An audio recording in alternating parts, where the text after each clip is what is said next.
વડોદરાની ગોત્રી હોસ્પિટલમાં ફરી એક વખત ગંભીર બેદરકારી છતી થઈ છે। હોસ્પિટલના મહિલા વોર્ડમાં સીલિંગ ફેન જોખમી બન્યો છે। માત્ર વાયરના સહારે પંખો લટકી રહ્યો છે। ઉનાળાની કાળઝાળ ગરમીમાં પંખો ચાલુ થાય તો દર્દીઓના જીવ પર જોખમ છે।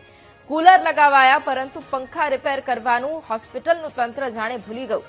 કોઈ અનિચ્છનીય ઘટના બનશે તો જવાબદાર કોણ તે સૌથી મોટો સવાલ છે।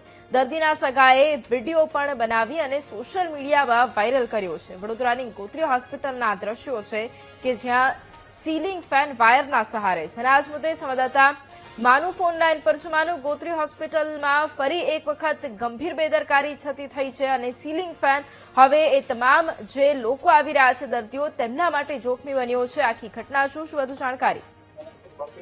વૈભવી, ગોત્રી મેડિકલ જીએમઈ આરીસ હોસ્પિટલ છે, ત્યાંના તંત્રની ગંભીર બેદરકારી છે જોવા મળી છે।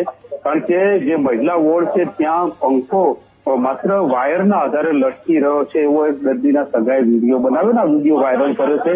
આ પંખાની નીચે મહિલા દર્દી પણ દાખલ કરવામાં આવે છે, એટલે ગંભીર બેદરકારી છે। પંખો ક્યારે નીચે પડશે એક મોટો જોખમ ઉભું થઈ રહ્યું છે।